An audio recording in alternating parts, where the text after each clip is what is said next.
ഇനി ഇതും കഴിഞ്ഞാൽ പിന്നെയുള്ളത് കാത്യായനി കഴിഞ്ഞ കാലരാത്രി. കാലരാത്രി എന്ന് പറഞ്ഞാൽ യഥാർത്ഥത്തിൽ മായയെ കീറി മുറിക്കുക എന്ന് പറയാം. നമ്മൾ ഈ ജീവിക്കുന്ന ഈ ലോകമുണ്ടല്ലോ, ആ ഇല്യൂഷൻസിൽ നിന്ന് പുറത്തേക്ക് കിടക്കുക. യഥാർത്ഥ സ്ത്രീയായിട്ട് അവൾ അപ്പോഴാണ് മാറുക. അപ്പം നമ്മൾ ശ്രദ്ധിച്ചാൽ മനസ്സിലാവും. ഇപ്പം ഒരു ഭർത്താവിനെ പ്രസവിച്ച അമ്മ തന്നെ ഭാര്യയോടാണ് പറയുക, മകനെ നീ പറഞ്ഞാൽ കേൾക്കും, ഞാൻ പറഞ്ഞാൽ കേൾക്കില്ല, അല്ലെങ്കിൽ മകനോട് ഇങ്ങനെ പറയൂ, അവനെ നീ പറഞ്ഞ് ശരിയാക്കേണ്ടത്, അങ്ങനെ പറയും. എന്താണെന്ന് വെച്ചാൽ ബൈ ദാറ്റ് മൊമെൻറ്റ് ഈ പ്രസവം കഴിഞ്ഞ് കുഞ്ഞിനെ നോക്കി കുഞ്ഞിന് വേണ്ടി ദൃഢമായി കുടുംബകാര്യങ്ങൾ മുൻപോട്ട് കൊണ്ടുവന്ന സ്ത്രീ ആക്ച്വലി അവൾ കാലരാത്രി പൊസിഷനിലെത്തിയാൽ എല്ലാത്തിനെയും നിയന്ത്രിക്കാനുള്ള ഒരു അവസ്ഥയിലേക്ക് അവൾ വളർന്നു കഴിഞ്ഞിട്ടുണ്ടാവും. എല്ലാ ഇല്യൂഷൻസിൻ്റെയും പുറത്ത് അവളായിരിക്കും കുടുംബത്തിനെ നയിക്കുന്നത് ശരിക്കും. ഈവൻ ദ ബ്രെഡ് വിന്നിങ് മെയിലിനെ പോലും അവൾ കൺട്രോൾ ചെയ്യും.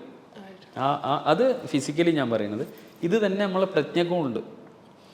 കാരണം എൻ്റെയും അങ്ങയുടെയും ഒക്കെ മനസ്സ് പെട്ടു പോകുന്നത് ഈ മായയിലാണ്. ഈ പറയുന്ന ഈ യൂണിവേഴ്സിനെ കാണുമ്പം ഈ ഡിസ്ട്രാക്ഷൻസിൽ നമ്മൾ പെട്ടുപോകും. അപ്പോൾ ആ പെടാതെ മൈൻഡിനെ സംരക്ഷിച്ച് നിർത്തുന്ന ചൈതന്യം, ആ ഡിസ്ട്രാക്ഷൻസിനൊക്കെ ഇല്ലാതാക്കുന്ന കാലരാത്രി ശരിക്കും കാളീഭാവമാണ്, ഇല്ലാതാക്കുന്നവളാണ്. ആ ഇല്യൂഷൻസിന് ഫുള്ള് ചുട്ടിരിക്കുന്നവൾ. എന്നിട്ട് എന്താണോ ഞാൻ ആ പോയിന്റിൽ നിൽക്കുന്നവൾ, അതാണ് ശരിക്കും കാലരാത്രി. ഇത് നമ്മൾ സഹസ്രാരം എന്ന് പറയും. അപ്പം ഇതോടുകൂടി നമുക്ക് 7 ചക്രത്തിലെ 7 ചൈതന്യം കഴിയും.